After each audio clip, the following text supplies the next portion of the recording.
भारत में पिछले 24 घंटों में कोविड-19 के 2,09,918 नए मामले आए, 2,62,628 रिकवरी हुई और 959 लोगों की कोरोना से मौत हुई।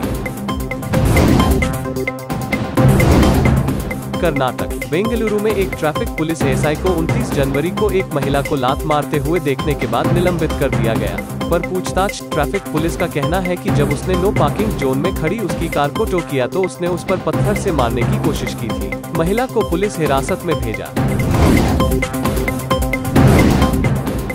हिमाचल में बारिश हिमपात से एक महीने में 196 करोड़ रुपए का नुकसान, पहाड़ से गिरने से 15 की गई जान। करहल विधानसभा क्षेत्र घर के पास का घर है। नेताजी और समाजवादी पार्टी का करहल से पुराना रिश्ता रहा है। यहाँ के लोगों ने हमेशा एक सकारात्मक राजनीति को आगे बढ़ाया है और मुझे उम्मीद है कि यहाँ के लोग नकारात्मक राजनीति करने वालों को हराएंगे। अखिलेश यादव। राष्ट्रपति रामनाथ कोविंद का कहना है कि आयुष्मान ने गरीबों को स्वास्थ्य सेवा तक त्वरित पहुँच में मदद की है। कोरोना काल में भारतीय फार्मा सेक्टर ने भी अपनी श्रेष्ठता को साबित किया है। वर्तमान समय में भारतीय फार्मा कंपनियों के उत्पाद 180 से ज़्यादा देशों में पहुंच रहे हैं। लेकिन इस क्षेत्र में भारत के लिए संभावनाएं कहीं अधिक व्यापक हैं। फार्मा इंडस्ट्री के लिए मेरी सरकार द्वारा घोषित PLI स्कीम से इन संभावनाओं को विस्तार मिलेगा और रिसर्च को भी गति मिलेगी। सरकार द्वारा किए गए प्रयासों के परिणाम स्वरूप योग, आयुर्वेद एवं पारंपरिक चिकित्सा पद्धतियों की लोकप्रियता लगातार बढ़ रही है। वर्ष 2014 में देश से 6,600 करोड़ रुपए के आयुष उत्पादों का निर्यात होता था, जो आज बढ़कर 11,000 करोड़ रुपए से अधिक हो गया है। दुनिया के सबसे पहले WHO global centre of traditional medicine की स्थापना भी भारत में होने जा रही है। माननीय सदस्यगण, हमारे संविधान के मुख्य शिल्पी बाबा साहब डॉक्टर भीमराव अंबेडकर ने कहा था कि मेरा आदर्श एक ऐसा समाज होगा जो स्वाधीनता, समानता और भाईचारे पर आधारित हो। प्रजातंत्र सरकार का एक स्वरूप मात्र नहीं है। प्रजातंत्र का मूल है अपने साथियों के प्रति आदर और सम्मान की भावना। बाबा साहब के इन आदर्शों को मेरी सरकार अपने लिए ध्येय वाक्य मानती है। मेरी सरकार की आस्था अंत्योदय के मूल मंत्र में है, जिसमें सामाजिक न्याय भी हो, समानता भी हो, सम्मान भी हो और समान अवसर भी हो। इसीलिए आज सरकार की नीतियों में गांव, गरीब, पिछड़े, अनुसूचित जाति एवं जनजातियों को सर्वोच्च प्राथमिकता दी जा रही है। हाल के वर्षों में पद्म पुरस्कारों के चयन में भारत की यह भावना भली भांति झलकती है।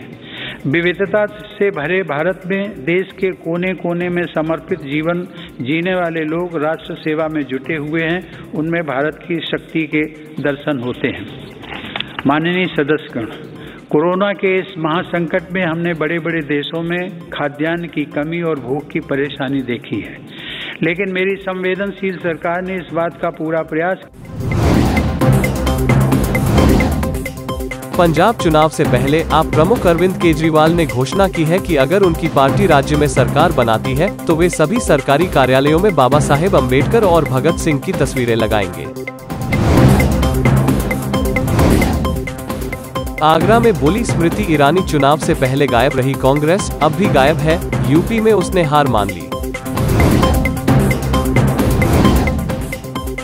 भारत पाकिस्तान का बंटवारा बना उत्तर प्रदेश चुनाव का मुद्दा, राजनाथ सिंह ने कही बड़ी बात। कानून के बारे में भारत का विभाजन नहीं होना चाहिए। भारत का विभाजन हुआ, ये दुर्भाग्य पहुंचा, लेकिन भारत का विभाजन हुआ, भारत माता के 2 टुकड़े हो गए। भारत बन गया, पाकिस्तान बन गया। लेकिन पाकिस्तान में जो अल्पसंख्यक थे उनका धार्मिक उत्पीड़न होता था। किस प्रकार के उत्पीड़न पाकिस्तान में अल्पसंख्यक, यानी जो वहां पर अल्पसंख्यक रह गए, चाहे हिंदू हो, सिख हो, ईसाई हो, पारसी हो, उनका उत्पीड़न होता था। भारत आते थे, भारत उनको नागरिकता भी नहीं देता था कि पाकिस्तान के साथ हमारे रिश्ते खराब हो जाएंगे। लेकिन हम लोगों ने कहा, यदि धार्मिक उत्पीड़न के कारण कोई पाकिस्तान से भारत आता है, जो भारत का नागरिक बनना चाहता है तो उसे हम भारत की नागरिकता देंगे और नागरिकता का कानून भी हम लोगों ने।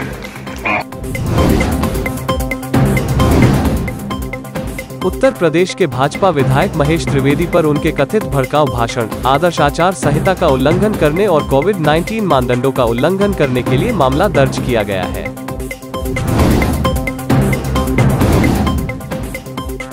डिप्टी सीएम केशव प्रसाद ने सपा को बताया दंगावादी, जातिवादी, आतंकवादी वाली पार्टी, कहा यही है समाजवादी। तेलंगाना करीमनगर में एक नाबालिग द्वारा चलाई जा रही तेज रफ्तार कार की चपेट में आने से 4 महिलाओं की मौत हो गई। कार फुटपाथ पर बैठे लोगों के ऊपर चढ़ गई। कार में सवार नाबालिगों पर आईपीसी की धारा 304 के तहत मामला दर्ज किया गया है। यूपी के कानपुर में दर्दनाक हादसा।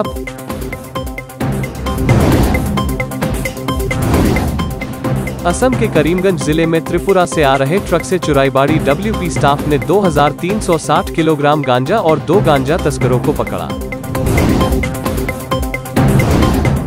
उत्तर प्रदेश अयोध्या में पुलिस ने अवैध तरीके से हथियार बनाने की फैक्ट्री का पर्दाफाश किया। कोरोना के खिलाफ लड़ाई में गेम चेंजर साबित हो सकती है भारत बायोटेक की नेजल वैक्सीन। रविवार को चेन्नई के एन्नोर के पास एक समुद्र तट में डूबने से 3 बच्चों की मौत हो गई। दमकल कर्मियों ने 2 शव बरामद कर लिए हैं और तीसरे की तलाश की जा रही है।